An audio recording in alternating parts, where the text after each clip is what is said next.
single ratio, usually in percentage, which measures the combined, that is average, change of several variables between two different times, places, or situations.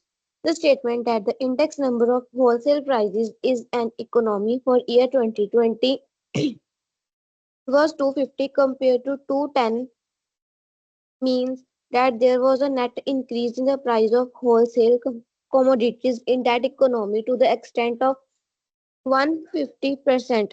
In अब comparing देखो the prices of 2020 with the price of 2010, year 2010 is taken as the base year, the price at the base year is taken as 100, and the price at 2020 cold current year is expressed as a percentage of the price of the base year. Thus, if P1 is the price of 2020 and P0 is the price of 2010, then we can form an index number named price index as hmm P1 upon P2 multiply 100, current price upon base price multiply 100.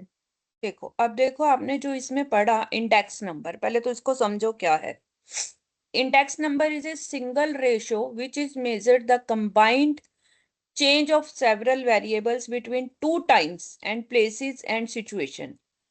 सबसे पहले तो ये single ratio है, जैसे इसने कहा 250, ठीक है।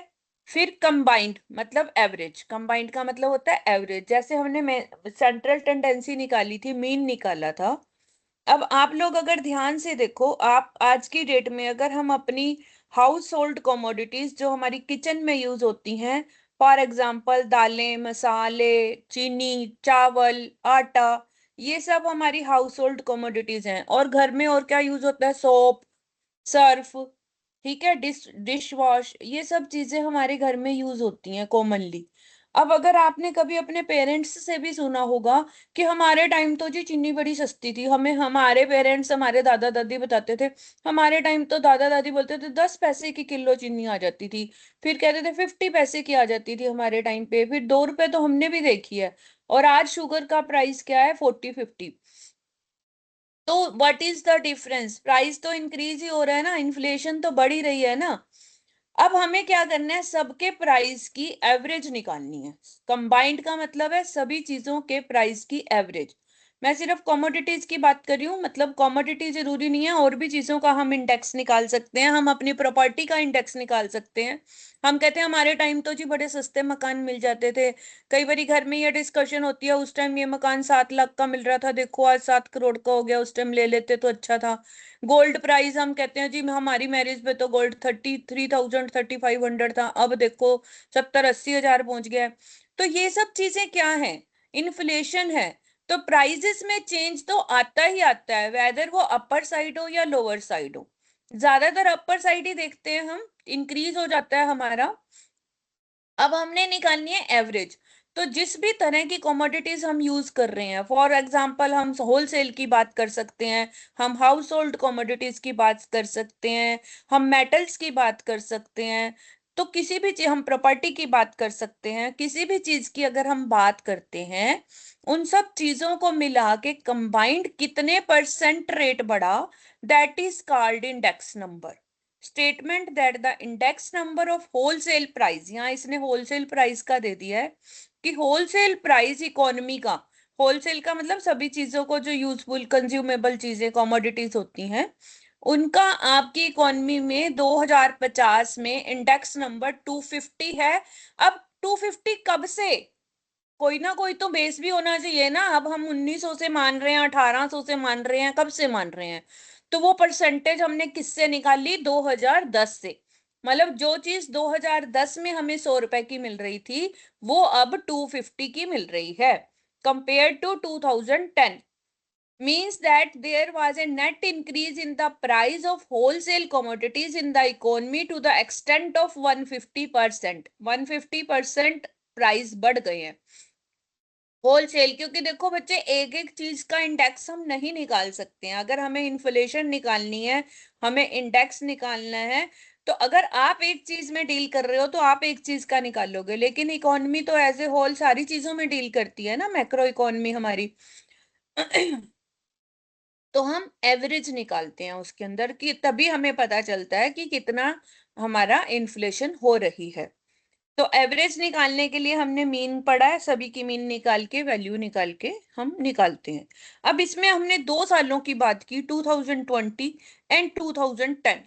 जो 2010 है वो हमारा बेस ईयर होता है, जिसके साथ हम कंपेयर करते हैं, जिस प्राइस के साथ हम कंपेयर करते हैं वो हमारा बेस ईयर होता है।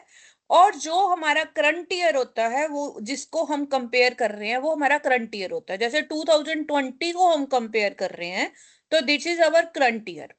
और इसको हम एक्सप्रेस किस वे में करते हैं, परसेंटेज के रूप में, ठीक है, of the price of the base year, कि आज के करंट ईयर का प्राइस बेस ईयर के प्राइस से कितने परसेंट अप हुआ है या डाउन हुआ है।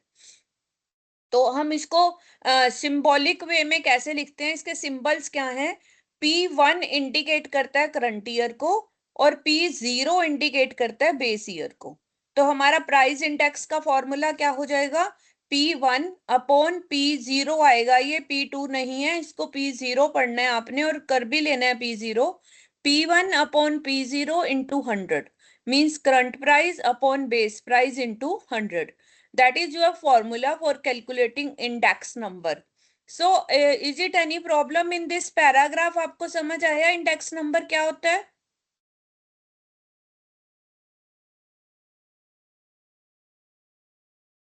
Am I audible? Yes, ma'am. तो Yes, आपको ma'am. समझ आ गया? Yes, ma'am. ठीक है, अब हम आगे चलते हैं। दैट इज अब आगे पढ़ेगी मनीषा गोयल। आप पढ़ो, कंटिन्यू करोगे मनीषा, और आपने आगे Yes, कंटिन्यू करना है। देयर आर वेरियस काइंड्स, हाँ जी ये पढ़िए। there are various kinds of index number. These are broadly price index, quantity index, value index, diffusion index and other. तो हम इंडेक्स जरूरी नहीं है कि किसी प्राइस का ही निकालेंगे, हम किसी भी चीज का प्राइस निकाल सकते हैं। प्राइस इंडेक्स, अब क्वांटिटी क्या है, देखो अगर उस 2010 में हमारी पॉपुलेशन आज की पॉपुलेशन से कम थी, आज की डेट में पॉपुलेशन बढ़ चुकी है, तो क्वांटिटी भी ज्यादा यूज होगी। ऑब्वियसली जितनी पॉपुलेशन ज्यादा होगी उतनी कंजम्पशन ज्यादा होगी। तो क्वांटिटी इंडेक्स भी निकाला जाता है प्राइस के साथ साथ। क्वांटिटी किसी चीज की कम भी हो सकती है, किसी चीज की ज्यादा भी हो सकती है, क्योंकि हो सकता है कोई चीज हम उस वक्त यूज कंज्यूम करते हो, आज हम ना कर रहे हो उसको, कोई अल्टरनेट हमने यूज कर लिया हो। इसी तरह वैल्यू इंडेक्स भी निकाला जाता है, मीन्स उस टाइम उस चीज की वैल्यू, वैल्यू क्या होती है, quantity into price, that is called value. Diffusion index and other index, इन सब के बारे में हम वन बाय वन पढ़ेंगे, लेकिन फिलहाल यहाँ आपके 2-3 क्वेश्चन बनते हैं। सबसे पहले आपका क्वेश्चन बनता है कि इंडेक्स नंबर है क्या, that is percentage of between two different times, places and situations, 3 चीजों के बीच का डिफरेंस है। दूसरा, इसको हम किस तरह से प्रेजेंट करते हैं, इन द सिंगल रेशो और परसेंटेज। तीसरा, हमारे पास 2 टाइप के ईयर हो गए, base year and current year. चौथा आपका फॉर्मूला हो गया P1 upon P0 into 100, current price upon base price into 100। चौथा क्वेश्चन बनता है काइंड्स ऑफ इंडेक्स नंबर्स, तो price index, value index, quantity index, diffusion index and others. अब आता है methods of computation of index numbers. ये एक graph आप लोगों ने अपने हाथ से बनाना है और तब तक बनाते रहना है जब तक बिना देखे आप खुद से इसी तरह का नहीं बना लेते, ठीक है। तभी आपको सब कुछ याद होगा, नहीं तो नहीं याद होगा। आपका बेस स्ट्रॉन्ग करने के फॉर्मूले मैं आपको दे रही हूँ, बट आप नहीं करोगे तो देन देखो बच्चे, मैंने तो फिर वही चीज बात रिपीट करूंगी कि ए आपने सीखना लिखना सीखा था तब तक लिखते रहे थे जब तक नहीं लिखना आता था, तो यहाँ भी आपको वही करना है। आप तब तक करते रहो जब तक आपको नहीं आता। मैंने आपको साइकिल चलानी सिखा दी, मैंने आपको कार चलानी सिखा दी, अब आपको लाइसेंस लेना है तो खुद कार चला के दिखानी ही पड़ेगी आपको वहां जाके। मेरे चला सिखाने से या मेरे बताने से आपको कार चलाने का लाइसेंस नहीं मिलेगा। मैं अपना लाइसेंस ले चुकी हूँ, आपको खुद अपना लाइसेंस लेना है। अब वो कैसे लेना है, क्या आप कर रहे हो या नहीं कर रहे। 1-2 बच्चे मुझे पीडीएफ भी भेज रहे हैं, मुझे अच्छा लगता है कि आप लोग कर रहे हो। चलो अगर आप अब नहीं भी कर सकते, बट मेक इट श्योर कि आप विद इन 1 मंथ ये सारे एग्जाम्पल, सारे प्रैक्टिकल सभी ये जो आपके ग्राफ बने हुए हैं और सभी जो आपकी एक्सरसाइज दी हुई है 1 बाय 1 एक एक चैप्टर की करते रहो। कहीं डाउट आता है then you can ask to me, but ऐसा नहीं है कि आप इसको छोड़ दो, मेरा सुना हमें समझ आ गया और छोड़ दिया, ऐसे आपको लाइसेंस नहीं मिलेगा। आपको लेना है तो आपको खुद प्रैक्टिस करनी पड़ेगी। कोई भी अचीवर आप दुनिया में उठा के देख लो, आप सचिन तेंदुलकर को देख लो, आप मिल्खा सिंह को देख लो, बिना प्रैक्टिस के बिना हार्ड वर्क के किसी को सक्सेस नहीं मिलती है। There is no shortcut way of success without hard work, वो आपको ही करना है। अगर मेरा सुन के छोड़ देते हो तो सत्संग की तरह हो गया, सुना और छोड़ दिया खत्म, नहीं ऐसा नहीं करना है। अब आपके पास methods of computation of index numbers हैं, तो मेथड्स क्या क्या है हमारे पास, किस तरह से हम इंडेक्स नंबर निकाल सकते हैं। एग्रीगेटिव और एवरेज मेथड, इसमें हमारे दो आते हैं, सिंपल और वेटेड मेथड। सिंपल और वेटेड, सिंपल का एक ही मेथड है जो अभी हमने ऊपर किया, P1/P0 × 100। वेटेड एवरेज में फिर अलग अलग ऑथर्स ने अलग अलग मेथड दिए हैं और आपको सबके मेथड उनके ऑथर के नाम के साथ याद करने पड़ेंगे। पेपर में वो पूछ सकता है आपसे ये कह के लास्पियर्स का मेथड कौन सा है जी, पास्चेस का मेथड कौन सा है, तो ये हम आगे पढ़ेंगे। आपको नाम लिख के उसके आगे फॉर्मूला लिख के याद करके अपनी एक लिस्ट बना के अपने सामने रखनी है। Laspeyres method, Paasche's method, Fisher's method and Bowley's method. Average of relative, average of relative ये था एग्रीगेट और एवरेज सिंपल, ये है एवरेज ऑफ रिलेटिव्स। इसमें भी दो मेथड हैं, सिंपल एंड वेटेड, और उसमें हम दो तरह से लेते हैं, fix base and chain base. Fix base में हमारे पास आता है कि हम एक ही साल को फिक्स मान लेते हैं और उसी से सभी सालों की इंडेक्स निकालते हैं। चेन बेस में आता है कि हमने एक, जैसे 2020 के लिए अगर हमने 10 को बेस माना है तो 2021 के लिए हम 2011 को बेस मानेंगे, 2022 के लिए हम 2012 को बेस मानेंगे। इस तरह से हमारा बेस चेंज होता है तो उसको चेन बेस बोलते हैं। ये सारा हम इस चैप्टर में 1 बाय 1 करेंगे, ठीक है। कोई डाउट यहां तक?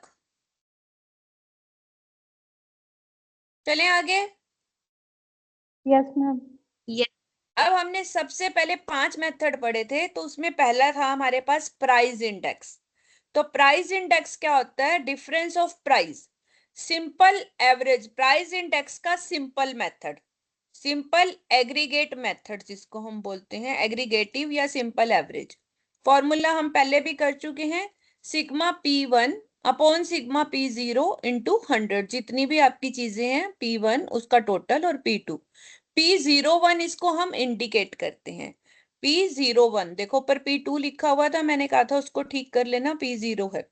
P01 is the price index number for the current year 1, current year को 1 से इंडिकेट करना है, बेस ईयर को 0 से इंडिकेट करना है। P1 is the price of current year, ये भी छोटे छोटे क्वेश्चन आपके आ सकते हैं। P0 is the price of base year. अब आपका एग्जाम्पल है, from the following details calculate price index using simple aggregate method. अब देखो आपको डिफरेंट डिफरेंट कमोडिटीज दे रखी हैं, बटर, बिस्किट, एग, वेजिटेबल और ब्रेड, और उनकी ये यूनिट्स ऑफ क्वांटिटी दे रखी है। बेस ईयर P0 दे रखा है आपको, करंट ईयर P1 मतलब बेस ईयर का प्राइस और करंट ईयर का प्राइस, ठीक है। और करंट ईयर का प्राइस P2, यानी करंट ईयर आपके दो दे दिए, हो सकता है 2020, हो सकता है 2021, दो करंट ईयर दे दिए, तो आपको दोनों का प्राइस इंडेक्स निकालना है। अब आप कैसे लिखोगे, देखो आपने टोटल किया सिग्मा, हमने फॉर्मूला क्या किया अभी सिंपल मेथड में, सिग्मा किया है ना, sigma P0, sigma P1, sigma P2। तो जब हम P01 निकालेंगे, सिग्मा P1 क्या है हमारे पास 52.95, जबकि बेस दोनों का 42.3 आएगा, इंटू 100 तो 125.7177 आ गया। और अगर हम P02 निकालेंगे तो सेकंड हमारा करंट ईयर है 80.75, इसकी हम निकालेंगे इंडेक्स तो ये 190 आ गई। इस क्वेश्चन में किसी को कोई डाउट है? हाँ जी, आ गया सबको समझ ये क्वेश्चन? Yes ma'am. ठीक है, अब हम आगे चलते हैं।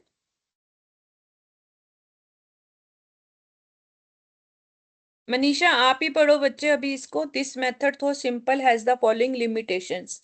हालांकि ये मेथड बहुत सिंपल है लेकिन इसमें कुछ लिमिटेशंस भी हैं, तो इसकी लिमिटेशंस क्या है, पढ़ो Manisha. The price of various commodities may be quoted in different units. Thus, हम्म दस the thus indexes. is influenced 2 minutes, ma'am. हाँ जी। Influenced very much by the units in which commodities are quoted. Accordingly, some of the commodities may get more importance because they are quoted in a particular unit. In this method, various commodities are weighted according to the magnitudes of their price, and accordingly, commodities which are highly priced exert a greater influence on the value of the index than the commodities which the low priced. Ma'am ये भी पढ़ने नीचे वाला. हाँ जी बेटा, हाँ जी, हाँ जी। To overcome above difficulties, appropriate weights are assigned to various commodities to reflect the relative importance in the group. Usually, the quantities consumed, sold, or marketed in the base year or in current year or in some typical year are used as weight. Hmm As A, so हाँ we जी, हाँ do जी। चलो पढ़ो पढ़ो बेटा, पढ़ते रहो। weighted aggregate method as. देखो वो ये कहता है आपको कि आप का जो प्राइस है वेरियस कमोडिटीज का, अभी हमने यहाँ देखा, देखो इसी क्वेश्चन से मैं आपको इसकी लिमिटेशंस बताती हूँ। सबके यूनिट्स अलग अलग हैं, कोई किलोग्राम में है, कोई डजन में है। अब यहाँ 400 ग्राम ब्रेड की दे दी, तो कहाँ 1 किलो और कहाँ 400 ग्राम। ठीक है। अब वेजिटेबल ऑयल तो है ही महंगा और उसको हमने 1 किलो लिख दिया। ब्रेड सस्ती है, उसको हमने 400 ग्राम लिख दिया। तो ना तो हमारे यूनिट्स मैच कर रहे हैं, किसी चीज का प्राइस 20 रुपए है, बटर का, ऑयल का 8 रुपए है, दोनों किलोग्राम में है। तो जो प्राइजेस हैं वो मैच नहीं कर रहे, जो यूनिट्स हैं वो मैच नहीं कर रहे। तो हमारा इंडेक्स जो है वो इन्फ्लुएंस हो जाएगा, जैसे हम एवरेज में करते थे ना, आपको याद होगा मीन में, कि एक्सट्रीम वैल्यूज को हमें नहीं लेना होता, क्योंकि एक्सट्रीम वैल्यू लेने से उसकी वो जो एवरेज है वो इन्फ्लुएंस्ड हो जाती है। याद है आपको ये बात हमने करी थी। Yes, हाँ जी। ma'am. तो अब देखो एक चीज का प्राइस तो 20 रुपए के हिसाब से दे दिया और यूनिट दे दिए किलो। यहाँ पर 70 पैसे और यहाँ सिर्फ 400 ग्राम दिया, या तो यहाँ भी 1 kg देते। और पैसे में भी कितना फर्क है और यूनिट में भी कितना फर्क है, और किलोग्राम और डजन का तो कोई मैच ही नहीं है। तो कोई मतलब ये लिमिटेशंस हैं इस मेथड की। तो वो ये कह रहा है कि ये मेथड हमें गलत इंडेक्स दे सकता है, क्योंकि हमें पूरी इकोनॉमी के बारे में डिसीजन लेना है। तो इसलिए ये मेथड सिंपल तो है लेकिन हम इकोनॉमी का डिसीजन इससे नहीं ले सकते। तो इस लिमिटेशन को दूर करने के लिए इन्होंने कहा कि हम वेटेज दे देते हैं हर चीज को, कि जैसे कोई चीज ज्यादा इंपॉर्टेंट है उसको ज्यादा वेटेज दे दो। अब जैसे आपकी 3 कमोडिटीज हैं, देखो इसने यहाँ बताया, फिर फॉर्मूला क्या लगेगा वेटेज। वैसे तो अगर मैं आपको कैलकुलेशन वैसे बताऊं तो आपने जैसे वेटेड एवरेज निकाली थी वही है, फ्रीक्वेंसी या वेटेज हम ले सकते हैं। तो इसमें आपका सिर्फ फॉर्मूला वही रहेगा और वेटेज साथ लग जाएगी। अब वेटेज कैसे, जैसे मान लो आप 3 कमोडिटीज यूज कर रहे हो तो उनकी वेटेज दे दी आपको, जी हाँ इसकी वेटेज जो है वो 7 है, इसकी 8 है, इसकी 4 है। यानी इंपॉर्टेंस, वेटेज मतलब इंपॉर्टेंस कितनी है, किसी की ज्यादा इंपॉर्टेंस है तो उसको ज्यादा वेटेज दे दो, किसी की कम इंपॉर्टेंस है तो उसको कम वेटेज दे दो। तो प्राइजेस आपके दिए हुए हैं P0 P1। आपको निकालना क्या है, P0 into weightage, P1 into weightage, और इसका एग्रीगेट निकालना है। फॉर्मूला आपका वही है जो आपने उसमें किया है, sigma P1W upon sigma P0W into 100। तो ये आपकी वेटेड एवरेज आ गई। अब हम करेंगे लैश पियर्स मेथड। ठीक है, एक सेकेंड। हाँ जी। अब हम करेंगे, ये आपका वेटेड एवरेज आ गया। अब हमने सिंपल एवरेज भी कर लिया, वेटेड एवरेज भी कर लिया। वेटेड एवरेज में किसी को कोई कंफ्यूजन? हाँ जी। अब हम चलते हैं, समझ आ गया बच्चे? आप जवाब दे दो मुझे। अनीशा, हो गया क्लियर? Yes, ma'am. हाँ जी। हर्षदीप? Yes ma'am. गुड। अब आगे हमने करना है जो हमने मेथड्स किए थे ना, Laspeyres, Paasche's, Fisher's and base method, 4 method हमने पढ़े थे, उन चारों को हमने डिस्कस करना है। अब देखो इसमें वो कहता है लास्ट पेयर्स क्या कहते हैं, कहते हैं ये वेटेज आपने कैसे ली, 7 8 4, कहाँ से ले ली, क्या सोचोगे आप वेटेज के लिए? तो लास्ट पेयर ये कहते हैं कि हम वेटेज देते हैं उसकी क्वांटिटी, कि हाँ जितनी क्वांटिटी बंदा यूज कर रहा है उसी के हिसाब से उसकी इंपॉर्टेंस होगी, जिसकी ज्यादा कंजम्पशन है उसकी इंपॉर्टेंस भी ज्यादा होनी चाहिए। क्लियर? बात समझ आई आपको ये? Yes, ma'am. तो हम उसकी क्वांटिटी को वेटेज दे देते हैं, तो वेटेज की वैल्यू ली क्वांटिटी ने। फिर क्वेश्चन आता है कि क्वांटिटी लेनी कौन से ईयर की है? हमारे पास 2 ईयर हैं, बेस ईयर और करंट ईयर। तो लास्ट पेयर ये कहते हैं कि आपने क्वांटिटी लेनी है बेस ईयर की, यानी Q0। देखो P1 into Q0 upon P0 into Q0 into 100। ठीक है, क्लियर हो गया ये मेथड? हाँ जी। Yes ma'am.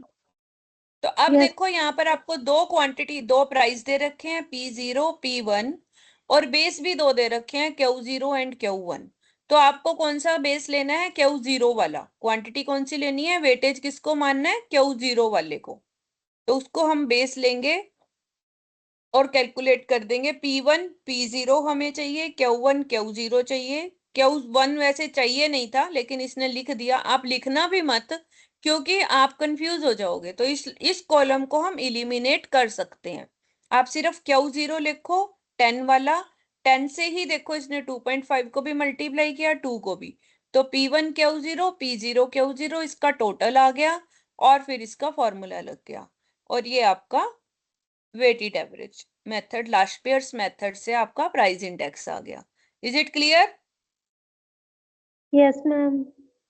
तो देखो बच्चे, जैसे मैंने आपको बताया था, जैसे जैसे डेवलपमेंट होती है, नए लोग आते हैं, नई जनरेशन आती है, नए ऑथर आते हैं।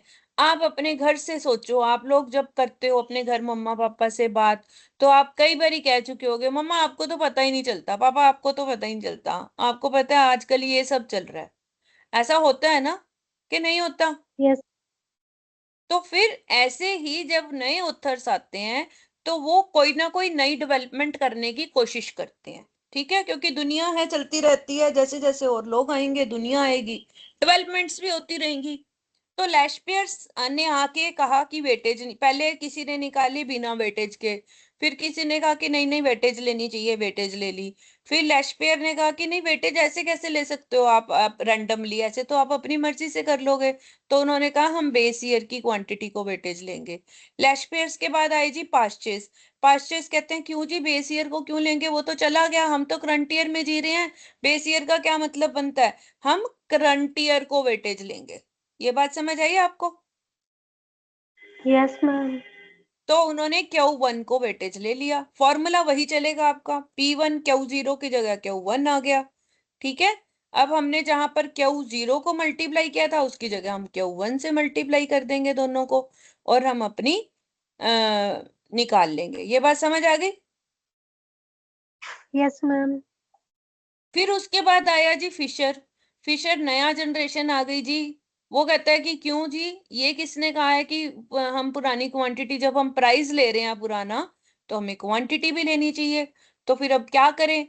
वो कहता है कि ठीक है, आप इन दोनों को मल्टीप्लाई कर दो, लास्ट पेयर मेथड को भी पास्चेस मेथड को भी, और फिर उसका स्क्वायर रूट निकाल दो तो हमारी एवरेज ठीक आ जाएगी। ये बात समझ आई आपको? Yes, ma'am. उसने एक बारी बेस ईयर से भी निकाला, एक बारी करंट ईयर से भी निकाला, दोनों को मल्टीप्लाई किया और फिर उसको स्क्वायर रूट कर दिया। ठीक है, ठीक है मैम। क्लियर? अब Yes, एल है ma'am. लास्ट पेयर, पी है पास्चेस, मल्टीप्लाई किया दोनों को और स्क्वायर रूट निकाल दिया। तो ये फिशर ने दे दिया अपना फॉर्मूला। ठीक है, फ्रॉम द डेटा सारा वो कह रहा है, ऊपर हमारा क्वेश्चन एक ही था जिसको हमने पहले लास्ट पेयर से निकाला, फिर हमने फिशर से निकाला, सॉरी पास्चेस से, अब दोनों को मल्टीप्लाई करके स्क्वायर रूट कर दिया, तो फिशर आ गया। देखो लास्ट पेयर से इसका आया था 1.47 और पास्चेस से आया था 1.43, फिशर से थोड़ा बीच में आ गया 145 आ गया। ठीक है, Yes, ma'am. तो Yes, ये ma'am. हमारे तीन मेथड इसमें कवर हो जाते हैं। अब आता है बॉलेज मेथड। बॉले कहते हैं मल्टीप्लाई करके क्यों आप इसको स्क्वायर रूट करो, इतना कॉम्प्लिकेटेड बना रहे हो, सीधा दोनों को ऐड करके एवरेज निकालो, जैसे हम बाकी चीजों में भी तो एवरेज निकालते हैं।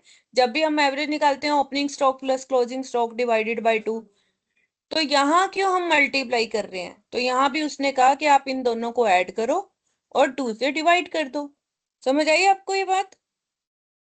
Yes, ma'am. तो है ना इजी चारों मेथड, Yes, ma'am. सिर्फ थोड़ा सा दिमाग लगा के याद करने हैं और कुछ भी नहीं है। ठीक है, तो इस तरह से आपका ये प्राइस इंडेक्स डेवलप हो जाता है। अब आता है difference between last year and past year. मुझे नहीं लगता कि इस डिफरेंस को समझने में आपको कोई दिक्कत आएगी, सिर्फ क्वांटिटी का ही डिफरेंस है, but still we have to read. तो मैं कीर्ति आप करोगे रीड बेटा? Yes, ma'am. पढ़ो बेटा, आप रीड करो इसको। Difference between Lespier and Pasteur method. Although both the methods follow weighted aggregative method, but there are differences. In Lespier's method, since the quantities of the base year are used as weights, the influence of price changes on quantity demanded would not get reflected in index numbers. But this would be reflected in the Pasteur method, where the quantities of the current year are used as weights. Lespier's method represents the cost of maintaining the same rate of consumption or production as in the base year but as the current year's price, whereas Pasteur method represents the cost of consumption or production as a whole in the current year as compared with that in the base year. That is, efforts of changes in price on the quantity consumed in the current period do not get reflected in Lespier's method but get reflected in Pasteur method. Lespier's method is basically upward biased, whereas Pasteur method is downward biased. To overcome देखो these यहाँ पर difficulties, पहले Fishers पहले and हम Bowles. इन दोनों का, एक minute बेटा, पहले हम इन दोनों के डिफरेंस को करते हैं। 3 पॉइंट 4 पॉइंट इसने बताए। पहला पॉइंट क्लियर है, लेस्पियर्स बेस ईयर को यूज करता है, वेटेज की हैं दोनों ही वेटेड एवरेज मेथड, लेकिन लेस्पियर यूज करता है बेस ईयर को एज ए वेटेज और पास्चेज यूज करता है करंट ईयर को as a base. Paasche method ये कहता है कि क्वांटिटी हमें करंट ईयर की यूज करनी है। अब लास्ट ईयर मेथड में क्या कमी रह गई, वो कहता है हमने कंजम्पशन ली पुराने सालों की, लेकिन आप ये देखो कि अगर प्राइस बढ़ती है तो हमारी कंजम्पशन में भी तो इम्पैक्ट आता है ना। कई बार प्राइस बढ़ने से हम किसी चीज की कंजम्पशन कम भी कर देते हैं, भाई रेट ज्यादा हो गए थोड़ी, अब अपना कम कर दो खर्चा। तो उस केस में वो कहता है कि क्वांटिटी हम क्यों पुरानी ले रहे हैं, हमें क्वांटिटी भी नहीं नहीं लेनी है। तो चेंज इन प्राइसेस का चेंज इन क्वांटिटी पे इम्पैक्ट जो है वो लास्ट ईयर मेथड में नहीं दिखता है, जबकि पास्ट मेथड में दिखता है। लास्ट ईयर मेथड अपवर्ड में जा रहा है। अपवर्ड मतलब वो सिर्फ प्राइजेस को देख रहा है, क्योंकि प्राइजेस तो बढ़ते ही हैं और कम क्या होता है ज्यादातर, क्वांटिटी। तो अपवर्ड में जा रहा है, जबकि पास्चेस डाउनवर्ड में जा रहा है। वो कहता है अगर प्राइस बढ़ रहे हैं तो क्वांटिटी भी कम होती है। इन दोनों को डिफिकल्टीज को कम ओवरकम करने के लिए फिर हमारे पास आए फिशर एंड बॉलेज।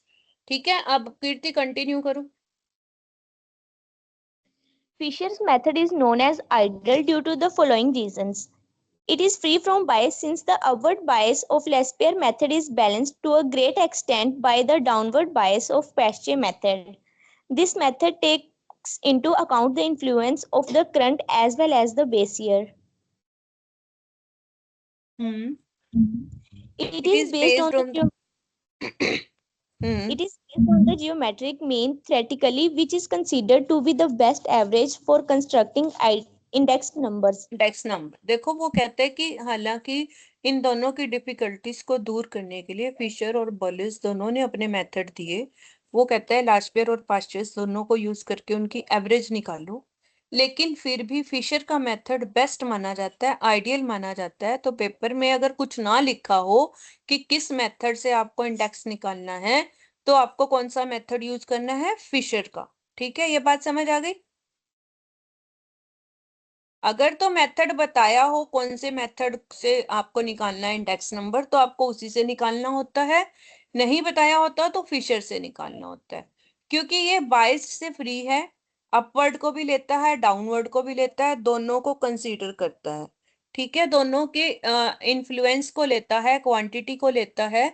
और ये ज्योमेट्रिक मीन यूज करता है, जो कि बेस्ट एवरेज मानी जाती है, जबकि बॉलेज ने एवरेज मीन यूज की थी, अर्थमेटिक मीन। तो अब ज्योमेट्रिक मीन को ज्यादा बेटर माना जाता है, इसलिए फिशर मेथड को बेस्ट माना जाता है। ठीक है, आगे अब हमारे पास ये था इंडेक्स मेथड, आपका ओवरऑल हो चुका है।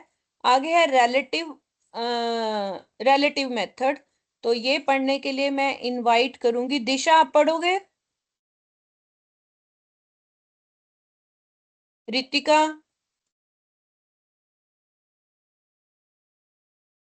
सुखमनदीप, किरणदीप, अपने आप हैंड रेज करो भाई, कौन पढ़ेगा? Raise your hand. Keshav, good. Keshav आप पढ़ो बेटा आगे। मैम रिलेटिव्स मेथड से पढ़ना है।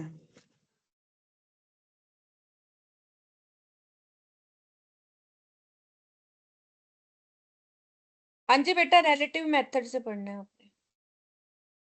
Under this method, the price of each commodity in the current year is expressed as a percentage of the price of the base year. This is known as price relative and is given by the formula price relative of a commodity is equal to price of the commodity in the current year divided by price of the commodity in the base year multiply 100.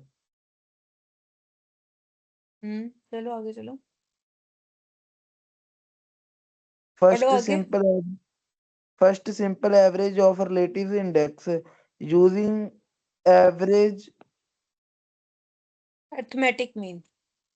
arithmetic mean is equal to 1 by n is equal to summation of p1 by p1 by p0 multiply 100 using geometric mean. geometric mean is equal to anti log sigma log p multiply n. ये जो one by where n equal to लिखा हुआ है ना, ये one by n ऐसे equal to नहीं है, बीच में इक्वल टू काट दो, वन बाई एन इसके नीचे आएगा। आगे फॉर्मूला में मैं क्लैरिटी करती हूँ इसको, पहले मैं बता दूं रिलेटिव मेथड है क्या। अंडर, फिर नए आगे ऑथर्स और लोग आए, इकोनॉमिस्ट आए, उन्होंने बोला भाई अंडर दिस मेथड ये क्या है कि आप सबको जोड़ रहे हो, इकट्ठा क्वांटिटी से मल्टीप्लाई कर रहे हो। वो कहते हैं हर प्राइस की अपनी क्वांटिटी होती है, अपना प्राइस होता है। कुछ चीजें प्राइस बढ़ने से, रेट बढ़ने से डिमांड भी बढ़ जाती है, जैसे डायमंड, गोल्ड वगैरह। और कुछ चीजों की रेट बढ़ने से डिमांड कम हो जाती है। तो under this method the price of each commodity in the current year is expressed as the percentage of price of the base year. तो हम हर एक का अलग निकालेंगे। रिलेटिव वर्ड जहाँ आ जाता है, वहां मतलब होता है हर एक का अपने आप से अलग प्राइस इंडेक्स निकालेंगे, उसको हम प्राइस रिलेटिव बोलते हैं। क्या बोलते हैं? Price relative of the each commodity. तो प्राइस रिलेटिव का फॉर्मूला क्या है? P1 अपॉन P0 इंटू 100 ही है। और फिर हमें सबका अगर निकालना है तो उन सबकी एवरेज निकालेंगे, या तो हम अर्थमेटिक मीन से निकालेंगे या हम ज्योमेट्रिक मीन से निकालेंगे।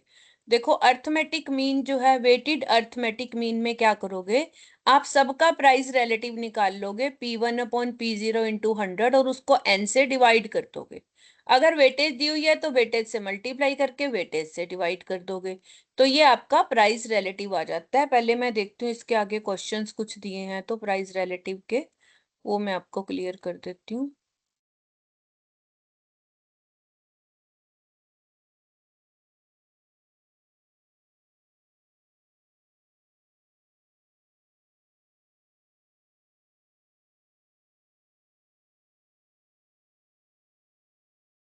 मुझे लगता है आपके सिलेबस में प्राइस रिलेटिव के क्वेश्चन है नहीं।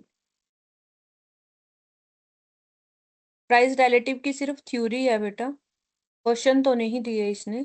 ठीक है, तो प्राइस रिलेटिव में मतलब यही होता है कि हम हर एक का अलग अलग प्राइस इंडेक्स निकालते हैं और फिर सबको जोड़ के उसका मीन निकाल लेते हैं, या तो हम अर्थमेटिक मीन से निकाल लेते हैं या हम ज्योमेट्रिक मीन से निकाल लेते हैं। दो मीन हैं, तो आप इसके क्वेश्चन याद कर सकते हो, मतलब क्वेश्चन बना सकते हो थ्योरेटिकल।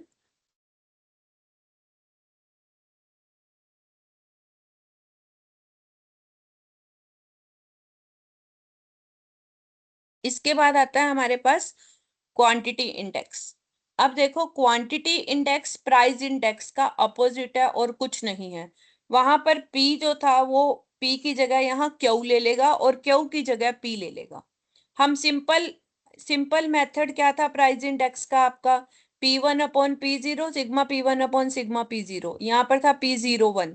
अब हम लगाएंगे Q01 sigma Q1 upon sigma Q0 into 100। ये बात क्लियर हुई आपको सबको? हाँ जी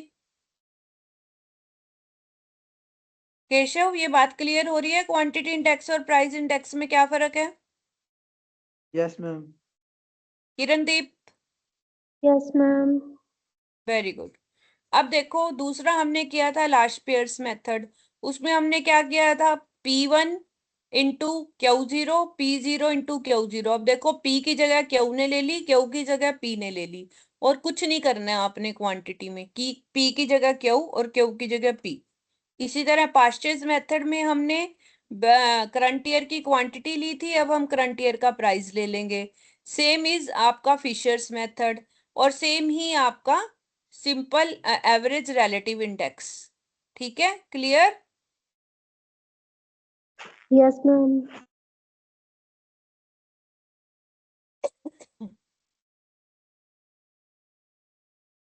अब आता है journal index from the group indexes. तो ये पढ़ेंगे, अभी किसने हैंड रेज किया था? किरणदीप ने। किरणदीप आप पढ़ो journal index. General index from group indices, the items or commodities included in constructing an index number are divided into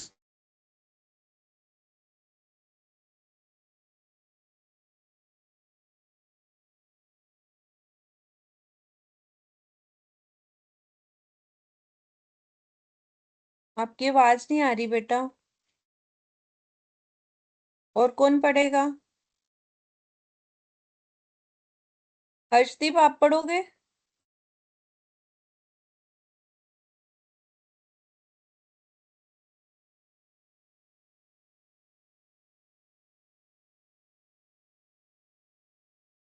Keshav आप ही कंटिन्यू करो इसको, जर्नल इंडेक्स को। The items included in constructing an index number are divided into some groups. Similar or relative items falling in the same group. Index number for each group, called group index, is then determined. The general index is the arithmetic mean of the group indices and is given as general index is equal to summation of हाँ देखो, मैं समझाती हूँ आपको। जैसे अभी हमने दो तरह से इंडेक्स निकाला, एक तो हमने सभी के प्राइस इकट्ठे जोड़ लिए और फिर उसको इंडेक्स निकाल लिया। दूसरा हमने कहा रिलेटिव। रिलेटिव में हमने एक एक प्राइस को, एक एक चीज को अलग निकाला। लेकिन जनरल इंडेक्स या ग्रुप इंडेक्स में वो ये कहता है कि हम कुछ एक जैसे आइटम्स को इकट्ठा रख लेते हैं। जैसे वॉशिंग की आइटम्स को इकट्ठा रख लिया, ई टेबल्स को इकट्ठा रख लिया, मसालों को इकट्ठा रख लिया, दालों को इकट्ठा रख लिया, तो वो आपका एक ग्रुप बन जाता है।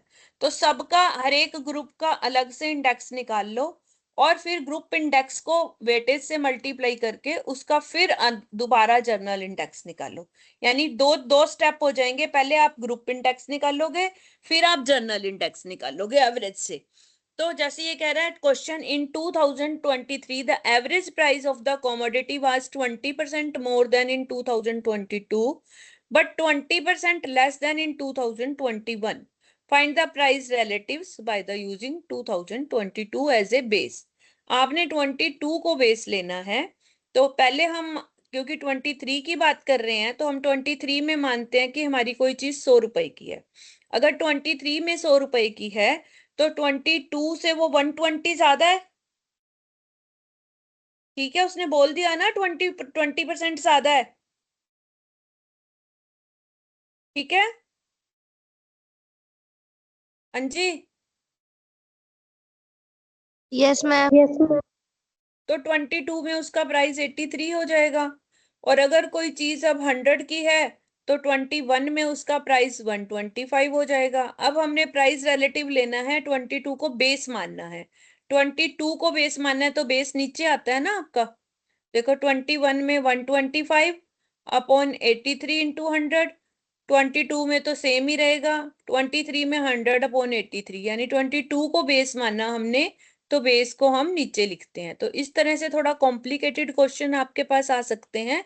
इसी क्वेश्चन को फिर इसने बोला कि 2022 में आपका एवरेज प्राइस था 20% ज्यादा किससे, 21 से, लेकिन 50% ज्यादा था 23 से। तो जो स्टार्टिंग में लिया होता है उसको 100 ले लो, फिर उसके बेस पे आपने दूसरे दोनों का प्राइस निकाल लेना है।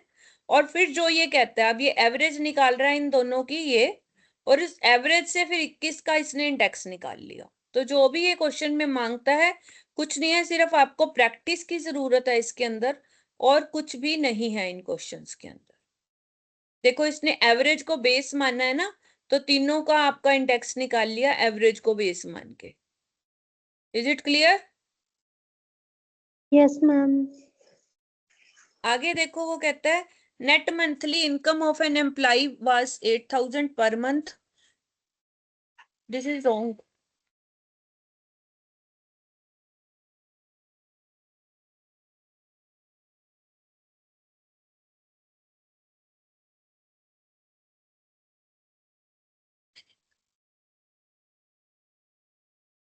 हाँ जी, net monthly income of an employee was 8000 per month in 2003। The consumer price index number was 80 in 2003। It became 300 in 2023. Calculate the additional DA to be paid. अब ये देखो ये बड़ा इंपॉर्टेंट चीज है, क्योंकि जो एम्प्लॉइज होते हैं ना, खासकर गवर्नमेंट एम्प्लॉइज या चाहे प्राइवेट भी होते हैं, उनकी जो सैलरी बढ़ती है, उनका जो डीए बढ़ता है, डियरनेस अलाउंस बोलते हैं इसको, महंगाई भत्ता हिंदी में बोलते हैं, कि हर साल बढ़ता है। वो इसी के बेस पे बढ़ता है, इंडेक्स नंबर के बेस पे। उसी से देखा जाता है कि कितना हम अपने एम्प्लॉइज की तनख्वाह बढ़ाएं, मतलब कितना इंडेक्स बढ़ गया, कितना प्राइस बढ़ गया चीजों का, उस हिसाब से हमें अपने एम्प्लॉइज की तनख्वाह भी बढ़ानी चाहिए। तो अब जैसे ये कह रहे हैं 23 में आपकी 300 बढ़ गया, और 2003 में 80 था। तो जब 380 की चीज जो आपको 2003 में मिलती थी, वो अब 2023 में 300 की मिलेगी। तो जो चीज आप 2003 में 8000 की लेते थे, तो वो अब कितने की मिलेगी, 30,000 की मिलेगी। ठीक है, यस मैम। तो इसका मतलब जिस एम्प्लॉय को आप 2003 में 8000 देते थे, उसको अपना खर्चा चलाने के लिए अब आपको 30,000 देने पड़ेंगे। तो क्वेश्चन आपका एमसीक्यू में ये आता है कि कुछ बच्चे 30,000 लगा के आ जाएंगे, उनका गलत हो जाएगा। वो कहता है एडिशनल डीए, ये ध्यान रखना, अगर एडिशनल वर्ड ना लिखा हो तो आपका आंसर 30,000 आएगा, क्योंकि उसने एडिशनल लिख दिया, इसका मतलब कि एक्स्ट्रा कितना देना है। यानी 8000 तो हम पहले से ही दे रहे हैं, तो अब हमने कितना देना है, 22,000। ये बात क्लियर हुआ? एडिशनल 20,000, देखो एडिशनल इसने यहां भी लिखा है। अगर मैं एडिशनल वर्ड को इस क्वेश्चन में से हटा दूं तो फिर इसका आंसर 30,000 बन जाएगा। ये बात आप लोगों को क्लियर हुई या नहीं हुई? इस तरह से एमसीक्यू में ट्विस्ट आते हैं बेटा। ठीक है अंजी। Yes ma'am. अब आगे आपकी सिर्फ एक्सरसाइज है इसकी, और कुछ नहीं है। देखो आपको क्या लिया है, इसने कहा क्या पूछा है, लैश पेयर्स एंड पास्चेस प्राइस। तो लैश पेयर्स में हमने क्या लेना था, Q0, और पास्चेस में Q1। बाकी कुछ नहीं है, आपकी सिर्फ प्रैक्टिस है। देखो आपको यही इंडेक्स हर एक में बनाना है, P1 P0 Q1 Q0, P1 Q0 P0 Q0। तो अगर आप लैश पेयर्स ले रहे हो तो देखो इसने अब वो कॉलम हटा दिया ना ऊपर से Q1 वाला जो मैं कह रही थी, और पास्चेस लेने हैं तो Q0 हटा के उसकी जगह Q1 डाल देंगे। ठीक है, अब आपको दिया हुआ है फर्स्ट क्वेश्चन जिसमें आपने लास्ट पेयर्स का भी निकाल लिया, पास्चेस का भी निकाल लिया, उसको लेके ये कहता है फिशर का निकालो। तो आपने क्या करना है, जो दोनों ऊपर निकालने हैं उनको मल्टीप्लाई करके स्क्वायर रूट निकाल देना है। तो ये बी आपका आंसर आ गया है। इस तरह से आपका क्वेश्चन भी आ सकता है, जिसमें आपको लास्ट पेयर्स से भी पूछ लेंगे, पास्चेस से भी पूछ लेंगे, फिशर से भी पूछ लेंगे। तो आपके 3 क्वेश्चन बन जाएंगे उसी में से ही, एक ही क्वेश्चन से। बॉलेस का भी देखो उसी से पूछ लिया तो 4 बन गए। ठीक है, फुल फ्लेज क्वेश्चन है ये आपका। इसमें आपका क्वांटिटी इंडेक्स पूछ लिया। हाँ जी, कर लोगे अभी examples? Yes ma'am. Yes ma'am. तो ये सब आपने आज करने हैं, पर पीडीएफ तो कोई भेजता नहीं, मेरे कहने का फायदा नहीं है। अगर भेज दोगे तो फिर पता चलेगा मुझे। अब ये देखो, ये प्राइस रिलेटिव वाला क्वेश्चन आ गया, जो मैं कह रही थी आपकी बुक में है नहीं, बट ये है। इस क्वेश्चन को पढ़ो, 16 एग्जाम्पल को। Compute A price index from the following data. किस किस तरीके से उसने बोला है, ये बात आपको ध्यान रखनी है। Simple aggregative method, average, price, relative. अब रिलेटिव वर्ड आ गया ना इसमें। हाँ जी, मैम। Relative ma'am. मेथड दे दिया उसने, और उसने कहा है कि दोनों से निकालना है, अर्थमेटिक मीन से भी और ज्योमेट्रिक मीन से भी। अब इस चीज को थोड़ा ध्यान से देखना है, इस क्वेश्चन को। एक ही क्वेश्चन इसने दिया है, हम इसको ध्यान से करेंगे। ये P0 और ये P1, पहले हम इन दोनों का टोटल निकालेंगे। वो हमारा सिंपल मेथड आ जाएगा, 205 अपॉन 175 इंटू 100। ये तो सिंपल मेथड आ गया हमारा। ठीक है, जो हमने सबसे पहले किया था, याद है? हाँ जी। Yes ma'am. अब हमने लेना है ma'am. Price relative. Price relative जहां वर्ड आ जाता है, रिलेटिव का मतलब होता है हर एक का अलग अलग निकालना है आपको। जैसे इसका 25 अपॉन 20 इंटू 100, इसका 30 अपॉन 30 इंटू 100, 15 अपॉन 10 इंटू 100। ये जो होते हैं ये आपके प्राइस रिलेटिव होते हैं। यानी कि हर एक का अलग price index, 35 upon 25 into 100, 45 upon 40 into 100, 55 upon 50 into 100। तो ये आपका टोटल प्राइस रिलेटिव आ गया। ये क्लियर हो गया आपको? Yes ma'am. यस अब मैम। हमें अर्थमेटिक मीन अगर निकालना है, तो हमारे पास कितनी कमोडिटीज हैं? 1 2 3 4 5 6 कमोडिटी हैं, कमोडिटीज हैं। इसका टोटल हमारा आया 737। 737 डिवाइडेड बाय 6, मैंने जो आपको कहा था कि n इधर आएगा, इक्वल टू नहीं आएगा। तो यहाँ आपको क्लियर हो रहा है वो फॉर्मूला ऊपर मिस प्रिंटिंग थी। Yes ma'am. तो अब हमने इसको 6 से डिवाइड कर दिया, तो अर्थमेटिक मीन से आपका ये प्राइस इंडेक्स आ गया। ये क्लियर हो गया? Yes ma'am. अब हमने निकालना है ज्योमेट्रिक मीन से। प्राइस रिलेटिव हमने निकाल लिया, अब हमें इनका ज्योमेट्रिक मीन निकालना है। ज्योमेट्रिक मीन आपको मैंने सिखाया था कि लॉग टेबल से देखना है। इसका लॉग निकाल लिया आपने, ये सबका लॉग निकाल लिया। आ गया लॉग टेबल देखना या नहीं आ गया? अभी कोई है आप में से जिसको ना आता हो लॉग टेबल देखना? देखा था आप लोगों ने लॉग टेबल बेटा ज्योमेट्रिक मीन वाले क्वेश्चन में? Yes ma'am. गुड बेटा, साथ के साथ करोगे तो सब कुछ आएगा। जब सोचोगे बाद में कर लेंगे, अभी तो मैडम पढ़ा रहे हैं, क्लासेस लगा लें, बाद में प्रैक्टिस करते रहेंगे, तो भूल जाओगे सब कुछ। फिर मैडम भी नहीं मिलने वाली तुम्हें, कहाँ से ढूंढोगे? हालांकि नहीं, मैं ऐसा नहीं करूंगी, मतलब आपको प्रॉब्लम्स का डाउट हो तो आप पूछ सकते हो मुझसे किसी भी टाइम। बट जितना अब आप यहाँ कर सकते हो उतना बाद में नहीं कर सकते। मैं तभी कहती हूँ साथ के साथ कर लिया करो। तो देखो, ये आपने लॉग का सबका टोटल किया, उसको 6 से डिवाइड करके फिर जो निकलेगा उसका एंटी लॉग निकालना है। तो ये आपका ज्योमेट्रिक मीन आ गया। अब ये प्राइस रिलेटिव वाला मेथड भी हो गया ना हमारा? Yes ma'am. ठीक है। Yes ma'am. अब ये तो आपका वही लास्ट पेयर, पास्चेस, फिशर, वही निकालने हैं आपने सारे। ठीक है, इसकी तो आपको सिर्फ प्रैक्टिस चाहिए। क्वांटिटी इंडेक्स निकालना है या प्राइस इंडेक्स निकालना है, वो उसको दिया होगा। ये ग्रुप इंडेक्स आ गया देखो।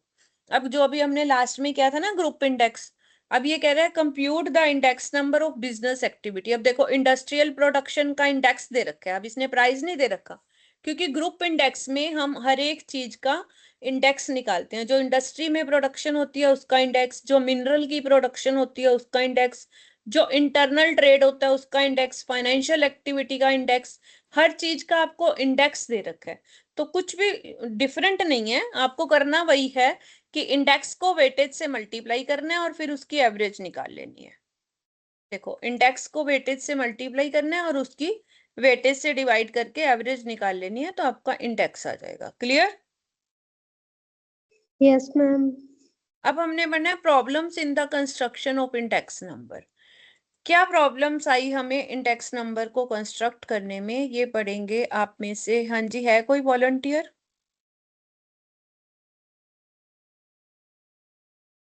कोमलप्रीत आप पढ़ोगे? हरसिमरन कौर, वेरी गुड, पढ़ो बेटा।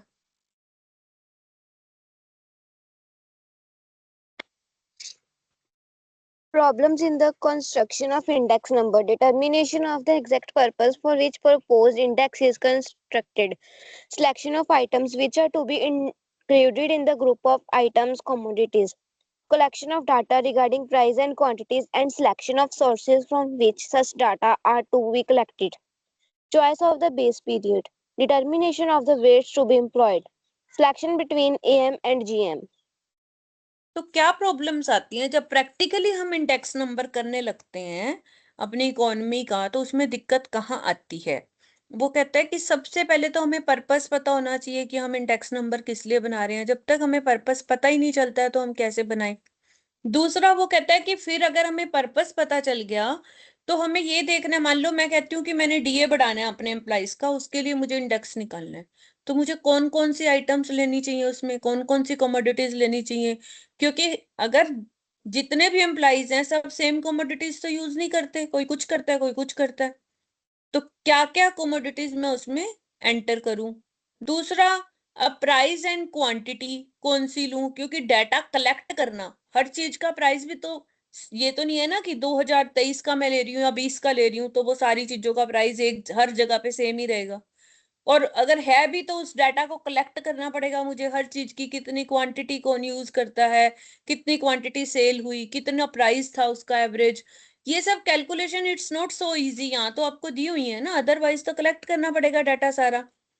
फिर बेस ईयर की चॉइस करना कि आप बेस ईयर किसको मानोगे, ये कैसे डिसाइड करोगे। फिर वेटेज देना कि हर चीज को कितनी वेटेज दोगे, आपको ये समझना पड़ेगा। फिर आपको सोचना पड़ेगा कि मैं अर्थमेटिक मीन से निकालूं या ज्योमेट्रिक मीन से निकालूं। तो these are the basic problems जो हमें इंडेक्स नंबर में आती हैं प्रैक्टिकली। ठीक है, इसके बाद हमारे पास Yes. आता है components of time series, calculation of trend by moving average. अब हमारे पास आता है टाइम सीरीज का चैप्टर। टाइम सीरीज का चैप्टर पढ़ने के लिए जैसे इनिशियली मैं ही आपको बता देती हूँ, ए time series is a collection of data recorded of a period of time. जैसा कि टाइम सीरीज के नाम से ही वो बात कर रहा है, अभी हमने ये भी बोला कि हमें प्राइस और क्वांटिटी भी कलेक्ट करनी पड़ती है, तो वो टाइम सीरीज से हमें कलेक्शन ऑफ डाटा, डाटा हमें कलेक्ट करना है डिफरेंट डिफरेंट पीरियड्स का। मान लो मैं आपको बोलूँ 2010 से लेकर 2020 तक के सारे प्राइस कलेक्ट करो, this is collection of data, और फिर उसको रिकॉर्ड करना पीरियड के हिसाब से। लाइक डाटा कलेक्टेड आप डेली भी कर सकते हो, क्वार्टरली भी कर सकते हो, मंथली भी कर सकते हो और ईयरली भी कर सकते हो। वो डिपेंड करता है कि हमें डाटा की रिक्वायरमेंट क्यों है। फॉर एग्जाम्पल, आप डेली स्टॉक प्राइस मूवमेंट्स को देखना चाहते हो नेशनल स्टॉक एक्सचेंज की, तो उसके लिए टाइम सीरीज सबसे ज्यादा यूज होती है। जैसे ये आ गया सिंबल, सिंबल क्या है आपका, कौन से को आप देख रहे हो, आईटीसी को आप देख रहे हो, ठीक है। आईटीसी की अपनी शेयर सीरीज होती है, जैसे इक्विटी शेयर की है उसकी। अब 3 फरवरी को उसका जो ऐसे आता है, अगर आप देखो ना उसमें शेयर मार्केट की साइट पे जाके, तो इसी तरह से आता है कि 3 फरवरी को उसका प्रीवियस क्लोज, यानी कि कितना, 2 फरवरी को वो 232 रुपए 15 पैसे पे क्लोज हुआ। जरूरी नहीं होता वो जितने पे क्लोज हो उतने पे ही ओपन हो, लेकिन यहाँ पर वो उतने पे ही ओपन हो रहा है, 232.15 पे वो ओपन हुआ 3 फरवरी में। और 3 फरवरी को उसका हाईएस्ट प्राइस गया 235 और लोएस्ट गया 231। तो ये आपका डाटा है टाइम सीरीज के हिसाब से। इसी तरह मान लो मैं कहती हूँ 14 फरवरी को आए वो, 14 फरवरी को, जो 13 फरवरी को क्लोज हुआ था उसका, यानी कि 11 को ये कह रहा है, 13 को हो सकता है बीच में ऑफ आ गया, संडे आ गया, तो वो कह रहा है 11 फरवरी को वो क्लोज हुआ था 232.45 पे, और ओपन था 226 पे ओपन हुआ। हाई वो 226 पे ही गया, लेकिन लो गया वो 218.5 पे। तो एक ही शेयर को इसने पूरे फरवरी का डाटा दिया हुआ है, एक शेयर का। ये बात आपको समझ आ रही है? Yes, ma'am. अब हम आगे बढ़ेंगे, टाइम सीरीज को एनालिसिस कैसे करते हैं हम। तो इसको कौन पढ़ेगा, थ्योरी को?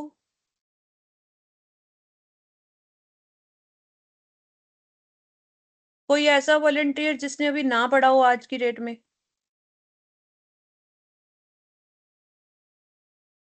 हर्षदीप, गुड। हर्षदीप पढ़ो आप। Analysis of time series means an analysis of history and is used by management to make current decisions and plans based on long-term forecasting. Components of time series. There are four components in time series: the trend, the cyclic fluctuation, the seasonal variation, the irregular movement. ठीक है, analysis of time series का मतलब है कि हमें history को analysis करना है। जैसे अब हमने ये फरवरी का देखा, यानी फरवरी बीत चुका, उसी को देखेंगे ना हम, जो अभी आने वाला है उसको हम नहीं देख सकते। हिस्ट्री को एनालिसिस करना है हमने। यूज्ड बाय मैनेजमेंट, यूज कौन करता है टाइम सीरीज को? मैनेजमेंट। किस लिए यूज करती है? डिसीजन मेकिंग के लिए और आगे की फोरकास्टिंग करने के लिए। ठीक है, हिस्ट्री के डाटा को हम एनालिसिस करते हैं, मैनेजमेंट इसको यूज करती है डिसीजन लेने के लिए और फोरकास्टिंग करने के लिए। कंपोनेंट्स ऑफ टाइम सीरीज, फिर आपका एक क्वेश्चन बनता है, द ट्रेंड, ट्रेंड क्या है, साइक्लिकल फ्लक्चुएशंस क्या है, सीजनल वेरिएशंस आती हैं, और इरेगुलर मूवमेंट्स भी आ जाती हैं कई बारी। हाँ जी, कंटिन्यू करो बेटा।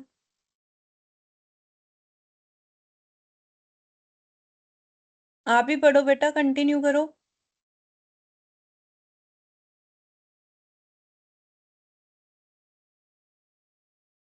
हर्षदीप पढ़ो बेटा आगे।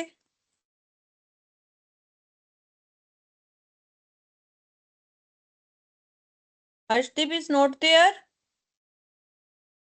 कीर्ति, Yes, ma'am. कीर्ति आप पढ़ो बेटा। Okay, ma'am. The four components of a time series referred above can be considered to be interacting in additive and multiplicative fashion to produce the observed value in a time series. Here, daily closing price of ITC shares.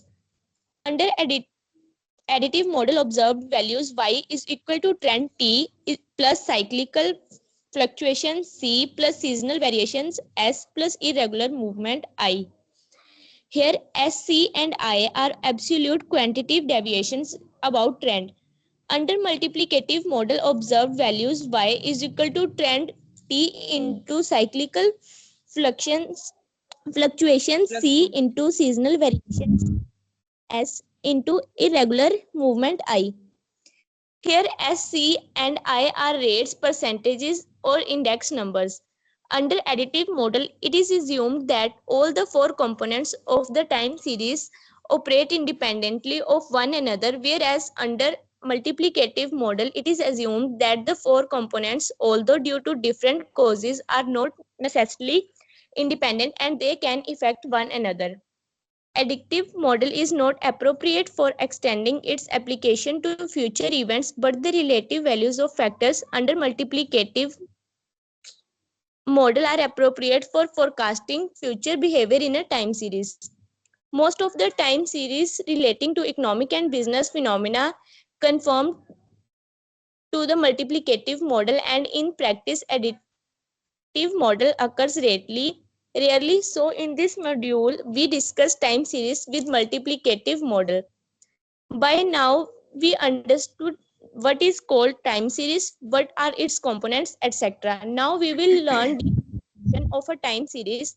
Decomposition of a time series refers to the segregation of various components. In the process of decomposition, often the trend has to be found out first. This is because most of the other components, especially short-term, seasonal, cyclical, and irregular, can be separated only with reference to trend. Observed value upon trend is equal to SCI. If we plot the closing price of ITC shares with price on the y-axis and date on the x-axis, we get a plot of time series as follows. देखो अब यहाँ पर आप ना ध्यान से देखना, आपके पास 4 कंपोनेंट्स हैं, ठीक है, और आप उसको किसी भी तरह से यूज कर सकते हो, एडिटिव से थ्योरम से भी, मल्टीप्लिकेटिव थ्योरम से भी, ठीक है। अब ये कह रहा है कि अगर आप सिर्फ क्लोजिंग प्राइस को देखो आईटीसी के, तो एडिटिव थ्योरम में आपने क्या ऑब्जर्व करना है, ऑब्जर्व वैल्यू हमें वाई निकालनी होती है, वो चाहे आप एडिटिव से लो या मल्टीप्लिकेटिव से लो। एडिटिव में लोगे तो भी चारों कंपोनेंट्स को ऐड करना है, और क्वांटिटी ये आएगी, इसमें फ्लक्चुएशंस को ऐड करना है। और अगर आप मल्टीप्लिकेटिव लेते हो तो चारों को मल्टीप्लाई करना है, ठीक है। फर्क क्या है दोनों में, एडिटिव मॉडल में हम एज्यूम करते हैं कि 4 के 4 कंपोनेंट्स जो हैं वो इंडिपेंडेंट हैं, इसीलिए इंडिपेंडेंट थ्योरम याद है प्रोबेबिलिटी की, हम तब, और वो वन अनदर, वेयर एज अंदर मल्टीप्लिकेटिव मॉडल हम ये मानकर चलते हैं कि वो डिफरेंट है, due to different causes are not necessary independent, वो इंडिपेंडेंट नहीं है, इसलिए हम मल्टीप्लिकेटिव थ्योरम यूज करते हैं, ठीक है।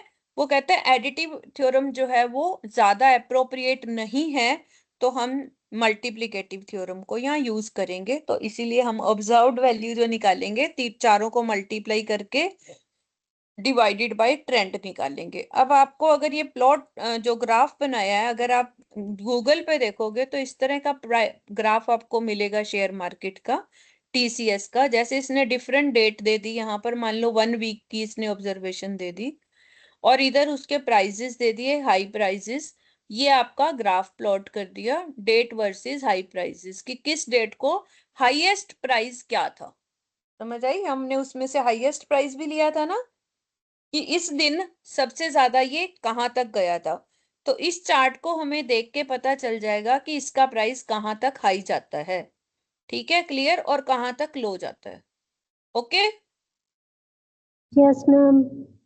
The green part of the chart 1 is the time series plot, इसको हम टाइम सीरीज प्लॉट भी बोलते हैं। As seen there the random fluctuation date wise, sometimes price goes above and black line and sometimes below that line। जो dotted line है ना, वो कभी कभी तो आपका उससे ऊपर जा रहा है, कहीं कहीं नीचे आ रहा है।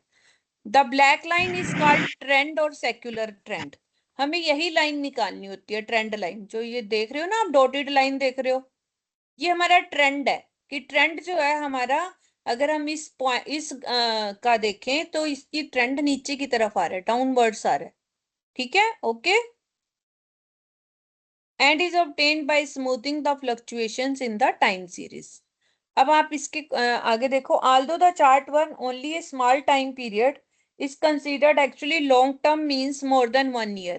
अभी तो हमने सिर्फ एक वीक की इसको ऑब्जर्व किया है, हम ज्यादा, अभी हमने ऊपर पढ़ा था कि हम वीकली भी कर सकते हैं, डेली भी कर सकते हैं, फोर्टनाइटली भी कर सकते हैं, क्वार्टरली भी कर सकते हैं, हाफ ईयरली भी कर सकते हैं, और ईयरली भी कर सकते हैं, मोर देन 1 ईयर भी कर सकते हैं।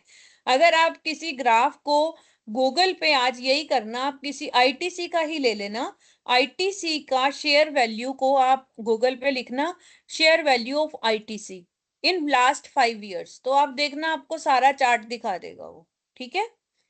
5 साल का भी देख सकते हो, 1 साल का भी देख सकते हो, 1 हफ्ते का भी देख सकते हो, 5 दिन का भी देख सकते हो, आपको ये सारे चार्ट रेडिली मिल जाएंगे गूगल पे। तो ये हम आपको यहाँ सिखा रहे हैं कि इसको बनाना कैसे है।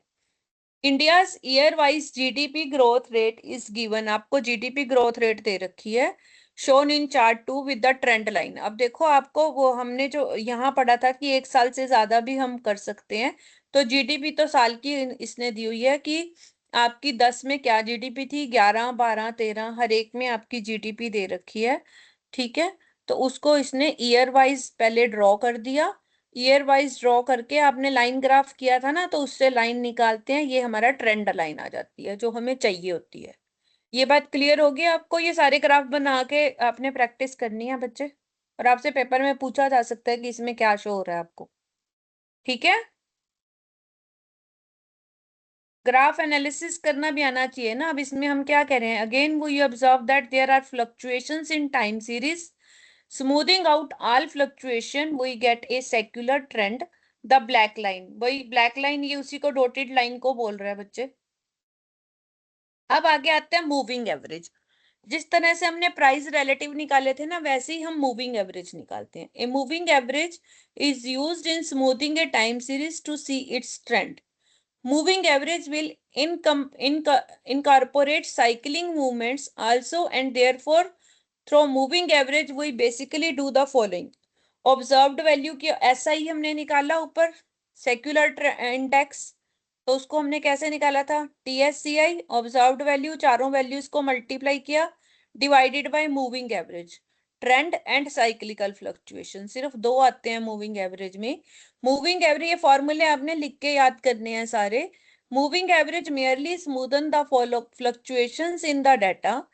This accomplished by moving the arithmetic mean value through the time series. अब कैसे आप करोगे इसको, जैसे आपको यहाँ पर सेल्स दी हुई हैं 1988 से लेकर 2013 तक की, ठीक है, सेल्स दी हुई हैं इन मिलियन में किसी ऑब्जेक्ट की, किसी प्रोडक्ट की। Our objective is to smooth out these fluctuations. हमें इसको स्मूथ करना है। The method we use an years moving average method. N years मतलब वो कुछ भी कह सकता है, 4 year moving average, 5 year moving average, 3 year moving average. The resultant smooth out figures we usually call secular trend, which indicates the long term directions of the variables. Here sales, here N we are taken as 7. N का मतलब 7, 7 का मतलब 7 year moving average आपको निकालनी है। But value of N depend upon the data collected. अब value N जो है आपको 7 ईयर दे रहा है, 4 ईयर दे रहा है, वो आपके डाटा पे डिपेंड करता है आपने किस तरह का डाटा कलेक्ट किया। अगर आपने क्वार्टरली डाटा कलेक्ट किया है तो फिर 4 ईयर मूविंग एवरेज निकालो, क्योंकि क्वार्टर तो चार चार होते हैं ना हमारे पास। If data is daily basis तो 7 year moving average, 7 days moving average निकालो, क्योंकि एक वीक में 7 दिन होते हैं। इस तरह से डिपेंड करता है आपका डाटा किस तरह का है। यहाँ पर इसने 7 ईयर मूविंग एवरेज निकाली है, तो वो कैसे करेंगे देखो ध्यान से। पहले आपके जो 7 साल हैं, ये क्या होगा,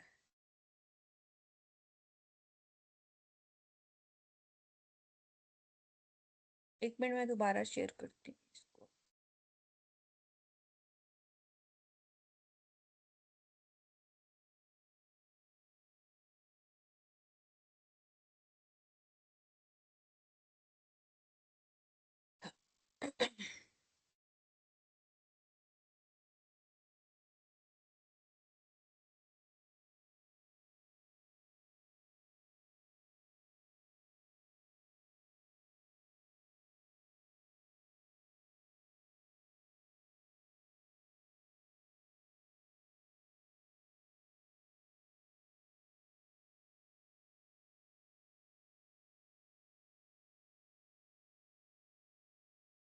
शेयर हो रही है बेटा बुक?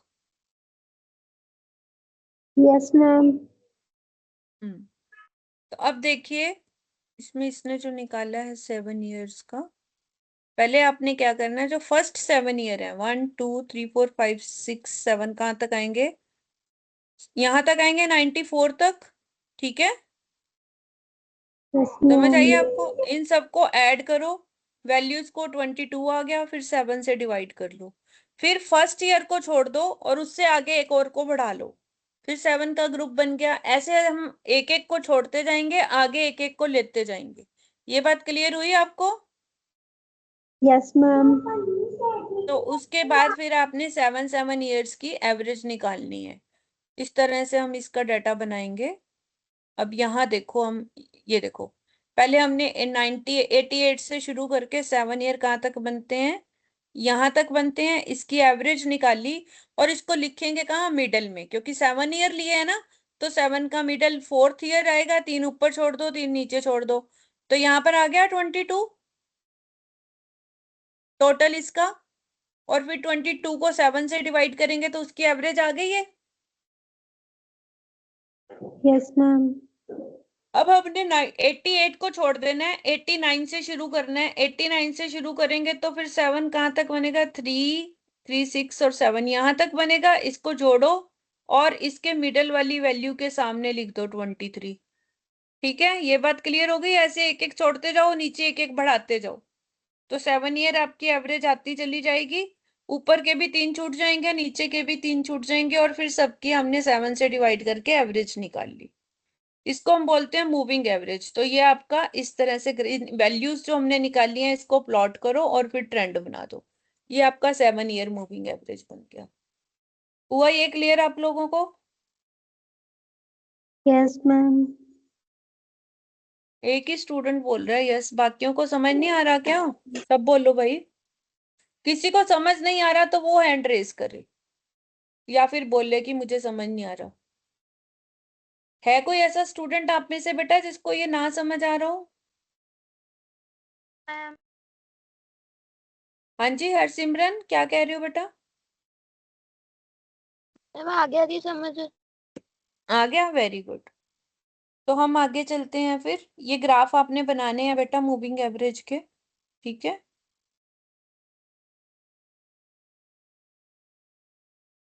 अगला भी क्वेश्चन आपका ऐसे ही दे रखा है। इसने 3 ईयर मूविंग एवरेज निकाली है एक में, और फिर 5 ईयर मूविंग एवरेज निकाली है। उससे कोई फर्क नहीं पड़ता। अगर आप 3 का निकालो, जैसे 5 + 6 + 8 लिख दिया, फिर उसको 3 से डिवाइड कर दिया, फिर 5 को छोड़ दो, 6, 8, 10 लो और उसको 3 से डिवाइड कर लो, फिर 6 को छोड़ के 8, 10, मतलब वही करना है आपने। जितनी ईयर की मूविंग एवरेज है उतनी ईयर्स को ऐड करके उसी से डिवाइड करना है। तो ये आपका 5 ईयर मूविंग एवरेज देखो इसने निकाल दिया। नीचे 3 year moving average black line है, 5 ईयर मूविंग एवरेज आपकी ग्रीन लाइन है, और जो येलो लाइन है वो सिर्फ प्रोडक्शन ओरिजिनल जो आपको दे रखी है। तो इस तरह से आप ये ट्रेंड ग्राफ्स बना सकते हो। अब ये कहते हैं कि अगर ओड नंबर की मूविंग एवरेज आ जाए तो क्या करोगे? तो आपको बीच में एक एक का गैप देना है, क्योंकि 6 और 7 के बीच में आएगा ना 42, तो 4 ईयर मूविंग एवरेज है। अब 3 ईयर में तो हमने क्या किया था, एक ऊपर छोड़ दो एक नीचे छोड़ दो, बीच वाले में हमने लिख दिया था। लेकिन यहाँ पर मिडल क्या आएगा, 6.5 आएगा। तो आपको एक एक गैप छोड़ के मिडल में लिखना है जब इवन नंबर की मूविंग एवरेज। यो करना वही है, 4 सालों को ऐड किया, देखो 8 + 11 + 9 + 14 किया, 42 आ गया। 42 को 4 से डिवाइड किया। लेकिन इसमें आपको करना क्या है, अब हम ग्राफ पे कैसे ड्रॉ करेंगे, इसको फिर आपको 2 बार ही निकालना होगा। फिर दोबारा आपने इन दोनों को ऐड करके 10.5 और 10.75 को ऐड करके फिर एवरेज निकाली, तो आपको 7th के सामने आ जाएगा ना, ये 2007 के सामने। ये बात समझ आई आपको? Yes, ma'am. जब आपको इवन Yes, ईयर ma'am. की मूविंग एवरेज दे रखी होती है तो एक बार तो आप मिडल में लिख दो, फिर उसके बाद जो 2 एवरेज निकाली उसको ऐड करके फिर आप उस ईयर के सामने, क्योंकि जब हमें ग्राफ पे प्लॉट करना है तो हमें तो किसी ईयर के सामने ही प्लॉट करना है ना, ठीक है। तो ये बात याद रखना कि जब इवन ईयर की मूविंग एवरेज दे रखी होती है तो फिर हमें 2 बार ड्रॉ करना, 2 बार निकालनी होती है एवरेज उसकी। पहले एक बार ही निकाल लो, फिर जो एवरेज निकली उसकी फिर एवरेज निकालो, ठीक है। Yes, ma'am. फिर हम उसको इस तरह से प्लॉट कर सकते हैं।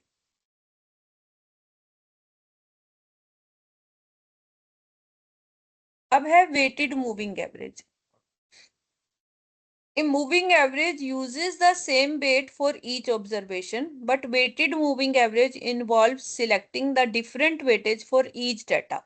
तो आपको n वैल्यू दी हुई है, most recent observation receive the most weightage and weightage decreases and older the data value. जैसे जैसे डाटा पुराना होता है उसकी वेटेज भी कम होती चली जाती है। अब आपको ये एग्जाम्पल दे दिया, देखो 93 से लेकर आपको 2012 तक की सेल दी हुई है। We are going to 3 year weighted moving average, और वो वेट क्या दे रहा है, 0.2, 0.3, 0.5। अब इस बात को ध्यान से देखना बेटे, आपने करना क्या है, जो आपकी वैल्यू दी हुई है, आपकी पहली 3 वैल्यू कौन सी होंगी, 1, 2 और 3, ये 3 वैल्यू हो गई। ठीक है, Yes. आपने इनको डायरेक्ट ऐड नहीं करना है। आपने क्या करना है, फर्स्ट वैल्यू को 0.2 से मल्टीप्लाई करना है, सेकंड वैल्यू को 0.3 से, थर्ड वैल्यू को 0.5 से, और ऐड करके ये लिखना है। ठीक है, ओके। Okay ma'am. एंड अब इसकी मूविंग एवरेज निकालने के लिए आपको इसको डिवाइड नहीं करना है, क्योंकि हमने ऑलरेडी इसके कर दिया। देखो इसने नीचे डबल डॉट में जो लिखा है, since sum of weightage is equal to 1, देखो 0.2, 0.3, 0.5, इन तीनों को ऐड करोगे 1 आ गया। तो जब हम वेटेज से डिवाइड करेंगे तो फिर वो भी तो 1 से डिवाइड ही होगा, तो सेम वैल्यू आ जाएगी आपकी, एवरेज की भी सेम वैल्यू आ जाएगी। क्योंकि वेटेज जब हम सिग्मा पी डब्ल्यू लेते हैं तो डिवाइडेड बाय सिग्मा डब्ल्यू करते हैं, याद है आपको?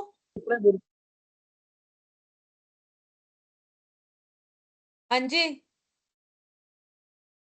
जब हम वेटेड एवरेज निकालते हैं तो हम सिग्मा डब्ल्यू एक्स करते हैं, तो डिवाइड किससे करते हैं, सिग्मा डब्ल्यू से करते हैं ना बेटा। Yes, ma'am. तो यहाँ पर सिग्मा डब्ल्यू तो आपका 1 ही आ रहा है ना, तो हर एक को 1 से ही डिवाइड करेंगे अब। ठीक है, Yes, ma'am.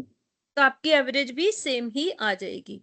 अब देखो सेकंड पॉइंट पे इसने क्या किया, अब हम 6148 को 0.2 से मल्टीप्लाई करेंगे, 6783 को 0.3 से मल्टीप्लाई करेंगे, और 7445 को 0.5 से मल्टीप्लाई करेंगे, फिर आपका आएगा 6987। ये बात क्लियर हो गई? तो जो भी Yes. तीन वैल्यूज हम लेंगे, पहली वैल्यू को 0.2 से मल्टीप्लाई करना है, दूसरी वैल्यू को 0.3 से, और तीसरी वैल्यू को 0.5 से। और जब डिवाइड करना है तो फिर हम वेटेज का प्लस करेंगे, 0.2 प्लस 0.3 प्लस 0.5। अगर 1 आ रहा है तो फिर तो सेम ही आ जाएगा, अगर कुछ और आ रहा होता तो फिर हम उससे डिवाइड करते। यहाँ पर हमें 3 से डिवाइड नहीं करना है, ये बात याद रखनी है आपको। ठीक है, Yes, ma'am.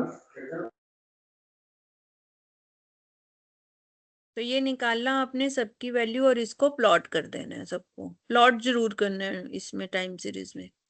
अब यहाँ पर आपका एग्जाम्पल आ रहा है 3 ईयर मूविंग एवरेज आपको निकालनी है, तो आई थिंक कोई प्रॉब्लम नहीं है, 3 सालों को ऐड करो और उसको डिवाइड कर दो, सिंपल है, फिर उसको ड्रॉ कर लो।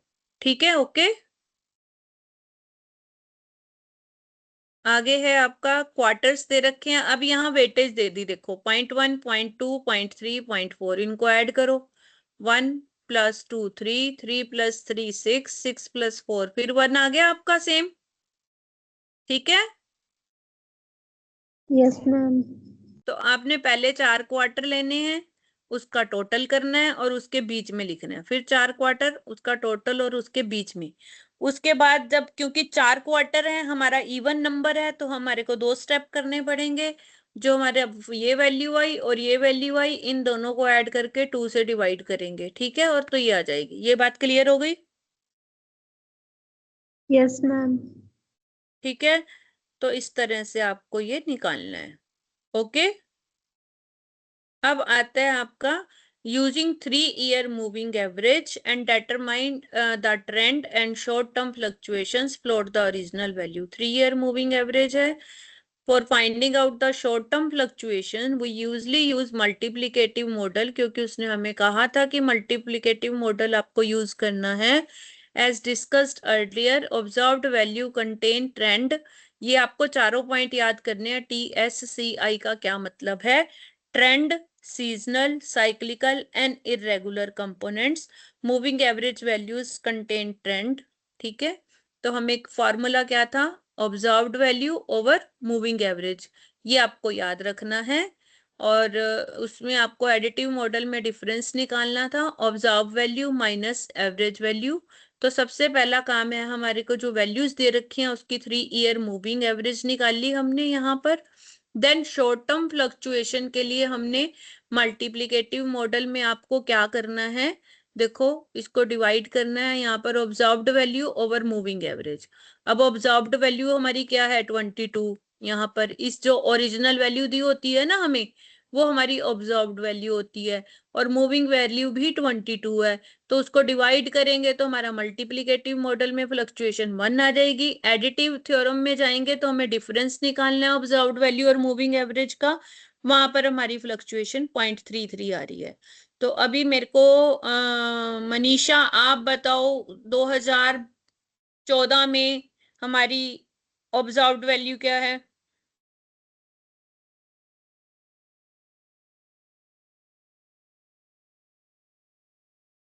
बेटा 2014 मैम में हमारी हाँ मैम 24।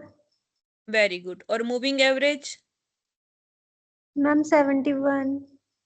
नो, ये तो मूविंग टोटल है बेटा, मूविंग एवरेज पूछ रही हूँ। 23.667 मैम। हाँ, अब हमने 24 को 23.667 से डिवाइड करना है तो हमारी मल्टीप्लिकेटिव थ्योरम आ जाएगी, और अगर हम 24 में से 23.667 को माइनस करेंगे तो हमारी एडिटिव थ्योरम आ जाएगी। तो दोनों से हमने फ्लक्चुएशंस निकालनी है शॉर्ट टर्म। ठीक है केशव, आप बताओ मुझे बेटा 2018 में हमारी ऑब्जर्व्ड वैल्यू क्या है?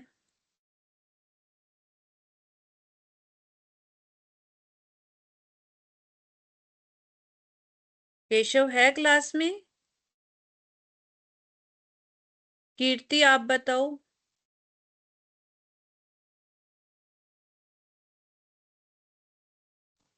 Yes, कीर्ति मैम 2018 में ऑब्जर्व्ड वैल्यू क्या है?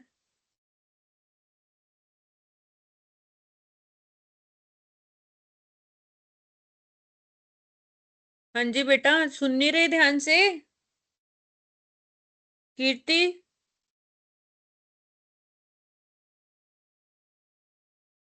कौन बताएगा? हैंड रेज करो।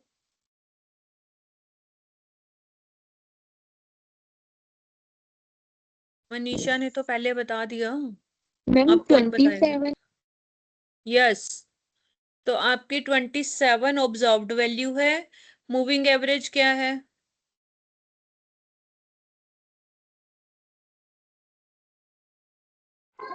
मैम 26.333।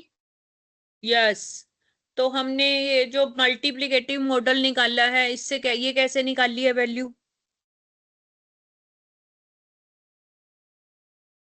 क्या फॉर्मूला लगाया है यहाँ पे?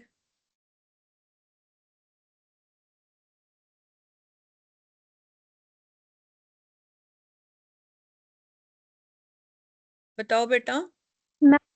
Value minus moving average ma'am.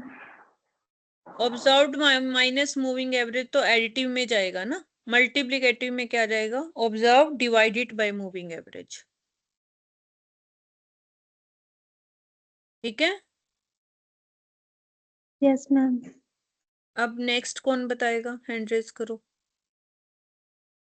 Harshdeep Kaur, Harshdeep Kaur आप बताओ बेटा 2016 में हमारी ऑब्जर्व्ड वैल्यू क्या है? मैम 25। और मूविंग एवरेज? मैम 24.333। तो मल्टीप्लिकेटिव मेथड में वैल्यू कैसे निकली 1.027? मैम अपना ਜਿਹੜਾ ਉਹ ਹੈ ਜੀ ऑब्जर्विंग वैल्यू ਨੂੰ डिवाइड करना मूविंग वैल्यू ਨਾਲ मूविंग वेरी गुड। एवरेज ਨਾਲ और जी। एडिटिव में कैसे निकली ma'am observe 0.667? Value minus moving average. Very good, इस तरह से जवाब देना चाहिए हर एक को बेटा, आप लोगों को अलर्ट होना चाहिए। बाद में कैसे समझोगे? अब तो मैं इतने अच्छे से आपको समझा रही हूँ, पूछ रही हूँ, आप अलर्ट ही नहीं बैठे हो तो कैसे करोगे काम? तो इस तरह से हमने इन सब की observed value, production value, trend and fluctuations का ग्राफ बनाना है। और ये नीचे लिखना भी जरूरी होता है कि आपकी कौन सी लाइन क्या आपकी शो कर रही है। आप चाहें तो पेपर में भी डिफरेंट कलर की लाइंस बना सकते हैं।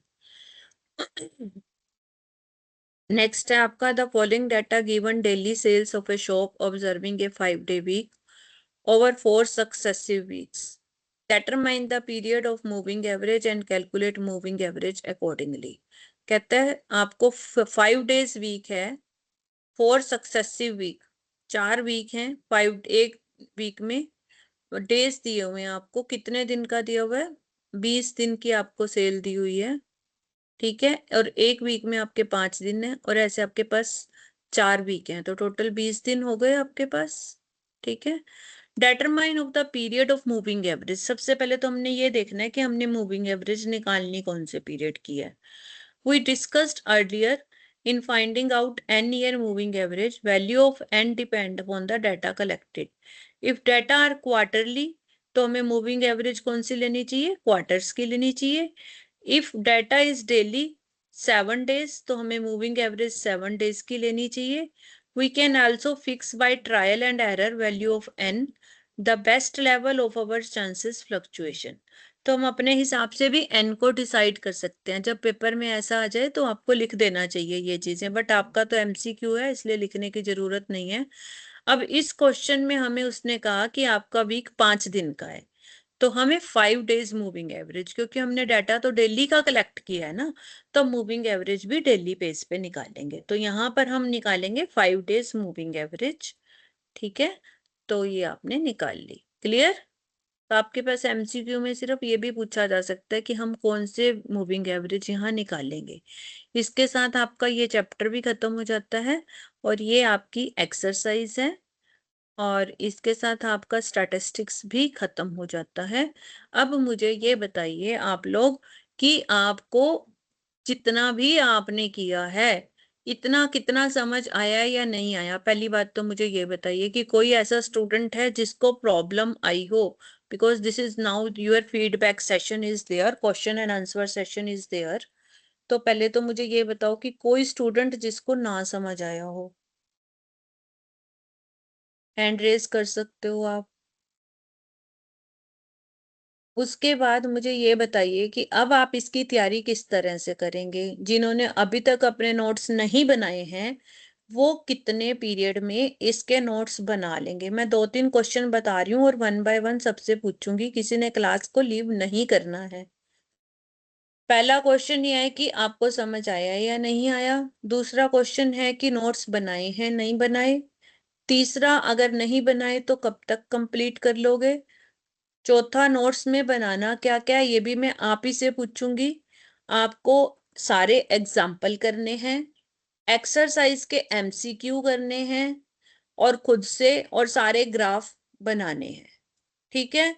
ये सब आपको करना है, और रीडिंग करनी है कम से कम 3 से 4 बार। सिर्फ इस बुक को अपना बेस बनाइए और इस तरह से काम करिए जैसे मैं बोल रही हूँ। फिर देखिए आपके रिजल्ट्स कहाँ जाते हैं। आपको स्ट्रेस लेने की बिल्कुल जरूरत नहीं है। कहीं कोई डाउट हो तो आप अपना ग्रुप में डाल सकते हो, लेकिन आप अपने पीडीएफ ग्रुप में नहीं डाल रहे हो। मैंने देखा है सिर्फ 1 या 2 बच्चे पीडीएफ भेज रहे हैं मुझे पर्सनली। ग्रुप में भेजो कि हाँ हमने इतना काम कर लिया। आपके पास मैंने अब हमने मॉड्यूल्स या 8 या 9 जितने भी मॉड्यूल किए हैं, मान लो उसके अंदर कुल मिला के 20 चैप्टर भी हैं, तो मेरे ख्याल से 1 या 2 घंटे में एक चैप्टर आराम से हो जाता है। एक चैप्टर डेली करोगे तो 20 दिन से ज्यादा आपके पास काम नहीं है। अब आप ये बताइए कि आप, चलो मैं मानती हूँ आप लोगों के बोर्ड एग्जाम्स हैं, बट थोड़ा थोड़ा टाइम आप निकालेंगे तो आप कर पाएंगे। उसके बाद कब तक आप कर पाएंगे मुझे ये भी आप जरा बता दीजिए कि बोर्ड एग्जाम्स के बाद भी आप इसको खत्म कर लेंगे। क्या आप अपनी मुझे पीडीएफ भेजेंगे। किसी ने लेफ्ट कर दिया है, मैंने पहले बोला है कि लेफ्ट नहीं करेंगे। तो 1 बाय 1 आप मुझे इन क्वेश्चंस का जवाब देंगे। इसके अलावा आपके पास कोई डाउट है, कुछ आपके मन में सवाल है तो आप वो भी पूछ सकते हो। हाँ जी हरसिमरन आप बोलिए पहले।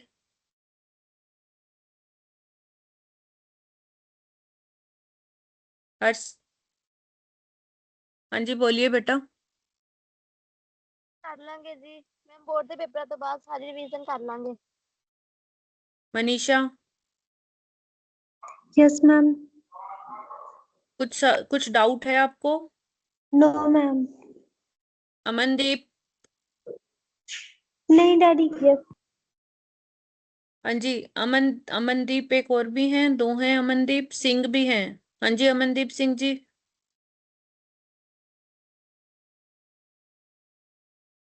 Harshdeep, yes ma'am. कर लोगे बेटा मैम सारा? ਜਿਹੜਾ ਇੰਡੈਕਸ ਨੰਬਰ ਤੇ ਚੈਪਟਰ ਦੀ ਅੱਜ ਪਾ ਦਾਂਗੇ Right. ਮੈਮ ਪੀਡੀਐਫ ਤੇ ਬਾਕੀਆਂ ਦੀ ਮੈਮ ਫਾਈਨਲ ਤੋਂ ਬਾਅਦ ਪਾ ਦਾਂਗੇ ਬੋਰਡ ਐਗਜ਼ਾਮਸ ਤੋਂ। Very good. अभी तो आपके पास टाइम था, आप कर सकते थे, तो कुछ जिन जो बच्चों ने साथ साथ कर लिया वो फायदे में ही रहेंगे। केशव, हाँ जी केशव जी। खुशविंदर कौर, कीर्ति, Yes, ma'am. हाँ जी कब तक कर लोगे बेटा? मैम इंडेक्स नंबर और टाइम सीरीज की आज भेज देंगे और बाकी बाद में। ठीक है। कोई डाउट है आपके दिमाग में? हाँ जी बेटा। मैम पेपरा तो बाद कर लेंगे जी। ठीक है जी, कोई बात नहीं, मेरा कहने का मतलब है कोई डाउट है आप लोगों को? No ma'am. ठीक है। सुखमनदीप, ਮੈਮ ਪੀਡੀਐਫ ਤੁਹਾਡੇ ਪਰਸਨਲ ਨੰਬਰ ਤੇ ਸ਼ੇਅਰ ਕਰਨੀ ਹੈ because admins only admin allowed ਨੇ ਗਰੁੱਪ ਚ ਤਾਂ ਹੀ। कोई बात नहीं, पर्सनल पे भी शेयर कर सकते हो, कोई दिक्कत नहीं है, ठीक है? Okay ma'am. ठीक है जी, okay, bye, all the best to all of you for your board exams as well as for your CMA exams. ठीक है, thank okay thank you bye. Ma'am. Thank you. अच्छा लगा आप सबके साथ क्लासेस लगा के, very good, very nice experience. You ma'am.